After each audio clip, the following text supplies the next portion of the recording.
Okay. Still on the first part of the language and context, number one. Now, having seen the degrees of certainty, now let's go to the expression of the gerund, which is the stem ing form. Now, this is called a verb form in English. A verb form in English. In English, we have got 5 verb forms. Look. Verb forms. Remember, in your back exam, there is a question, there is an instruction which says, give the correct form of the verb between brackets. Give the correct form of the verb between brackets. Today I'm going to explain to you what do you mean by the form. Here, there are 5 forms of the verb. In English, there is infinitive, which is to plus stem. Remember, this is called the infinitive, which is to plus stem. This is form number 1. There is the stem form, which is the verb without to. So we've got the, for example, go from here, leave this classroom, stay with us. They should be is a stem form. Remember, had better, you had better, work hard. So work is a stem. Now the second form is stem. The third form is a stem plus s. Like for example, help, here, help, and here to help. So the first one is to help. Sometimes we add the infinitive form with some verbs. Some other times, no, we need to use the stem of the verb. Now, sometimes we must use stem plus s, which is the form of the present where you must use s with he, she, or it. For example, I help is a stem form. You help, stem form. He, she, it helps, stem plus s. Now, the number 4 is stem plus ing, which is called gerund here. Help plus ing, which becomes helping. So this is called the gerund form. This is what we call the gerund of the verb. Stem plus ing form. And this is called in English also, it's called the gerund, or it's called the present, let's say, present participle. The present participle of the verb. The present participle of the verb in French is, for example, int. It means partant. T-I-N-T. This is formed, this en venant, int. This is in French the participle présent. In English, it's the present participle. Now, and the last form, which is number 5, is a stem plus ed. Helped.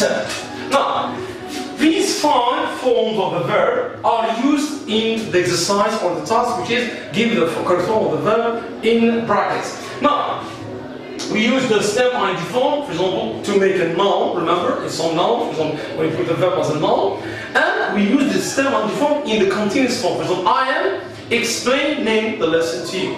I'm doing the task for you.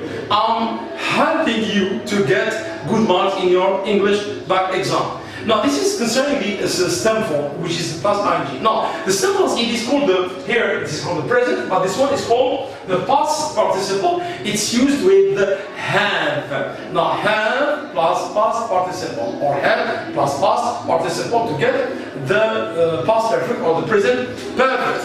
And we use it to be plus past participle to get the passive voice of the sentence. Now, let's come back to our gerund now. Look, you've got here consuming natural products is beneficial to consumers. Means when you eat, consume natural food, it's very good to you. Now, consuming here, what are you consuming every day? What are you consuming every day? And the next one, it is interesting it's interesting to see people practicing sports or daily. Now, in these three sentences, there are forms of the verb which are the gerund. But in every time, I use the form in a different way. In the first one, consume plus ing form. Here, we say that consuming here is a noun. Is a noun. Why? Because it is part of the subject. So, consuming natural food, all of this is the subject, and this is the verb. So, it is not as a noun. So, consuming here is a noun. And by the way, in the back exam, we've got a table. You say complete the following chart. Chart is a table, or complete the following table. And they give you noun, verb, and the adjective. If they give you a verb, whatever the verb is, whatever, and you can't know the noun of this verb, so you just write the verb and you add ing form. Simple. For example, let's say, for example, whatever the verb is. For example, to inceive. For example, to inceive. To inceive is a verb in English. Or to perceive is a verb in English. So they give you verb, perceive. Now, I'm sure that many of you do not know that perceive, the noun is perception. They don't know this. So, in the back exam, there is a very good way to find. So what you take the word perceive, write it here, and write perceive, and take here and write perceiving. Perceiving is the noun of this verb. Simply as simple as that. Every verb you have in the back exam and you don't know what is the noun of this verb, you just write ing form in the noun, and that's all. And I will give you an example later after this. Now, here now, what are you consuming every day? What are you consuming every day? Now, consuming here, it's not a noun because it's in the middle of sentence. And because it comes after are, the number are, which is to be in the present, are consuming. So here, consuming is functioning as a verb. As a verb. So in the first one, it was functioning as a noun, but here it's as a verb. So the gerund can be a noun, as it can be a verb. As it can be, look at this one.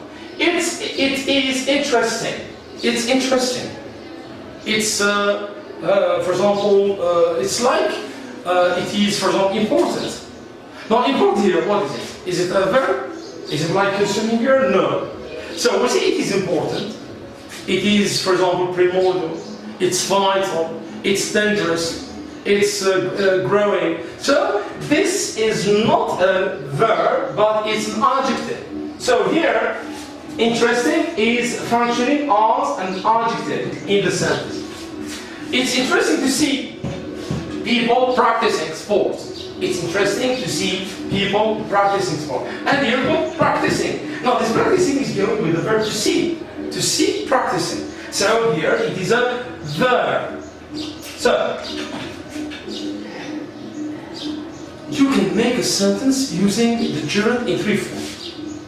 You can make it as a noun, or as a verb, or as an adjective. It means you take the verb and you add an ing form and you can get a noun. You add ing form and you can get an adjective, and you can make an ing form and you get a verb after are or is or were or was or etc. So these are the different uses of the gerund. So the gerund in English is used in this way. Now let's make a practice. Now the practice here is what? Supply to plus stem means infinitive, or stem ing form. It means in these sentences you either say, for example, the verb, you say either to eat or eating. It depends on the way the verb is put into the sentence. Now, to eat garlic. Garlic is a vegetable. Garlic means it's a very good for in food. So to eat garlic helps fight illnesses. Now, when you eat garlic, thum, for example, in Arabic, it's thum. So you fight a lot of illnesses. Now, you say to eat garlic or eating garlic. Which is better in the meaning? So it is eating. So eating. Now why eating? Because here eating is used as a noun. Eating, the fact of eating. So eating, teaching English is very nice. Teaching English, training pupils, doing, making, drilling. So they all are nouns here. So eating garlic helps what? Helps to fight or fighting? Helps to fight. Helps fighting. Fighting here helps fighting. Helps doing. So remember, there's something else that I remember here. Every verb, before the verb there's a preposition like to, up, or about, or under, or whatever, a preposition, from. I keep you from doing. I help you to succeeding in your vocabulary. Not to succeed. So after to, here to is not to of the infinitive, but to means as a preposition of time. So they claim at helping people. They don't leave without seeing. Yes? So all these forms. So every time you find the verb, before the verb there's a preposition, you put the verb into the ing form. So eating garlic help fighting illnesses. But fighting here is what is it? Is it a noun or a verb? Help what? Fighting illnesses. Fighting here is a verb. Why? Because it goes with help. It is a combined verb with the word verb help. Now, I need spend, sometimes do useful work. I need to spend. To spend. Remember? To spend. Now, in English, when two verbs are succeeding, it's like in French, compte de verbes se suivent, the second one is put into the infinitive form, but not in all the sequences in English. It means in English it's different from French. So, in some verbs, we use the ing form, but in other verbs, we use the stem, 2 plus stem form, infinitive. So, I need to spend some time doing, not to do, doing. What? Doing useful work. I need to spend some time doing some useful work. And finally, some people love drink. Love to drink or love drinking? Well, love drinking. So some people love drinking tea. Are you staying? Are you staying? Are you staying with us? Question mark. Now, work hard or not? This is the question for you, pupils. Is working hard or to work hard? Here, the best way is to work hard. It's like to work hard or not. It's like to be or not to be. This is the question. Here, to work hard or not to work hard. This is the question for you. It is your future for the Pakistan. So I hope that we got an idea about these of the drill, and let's meet in language context too.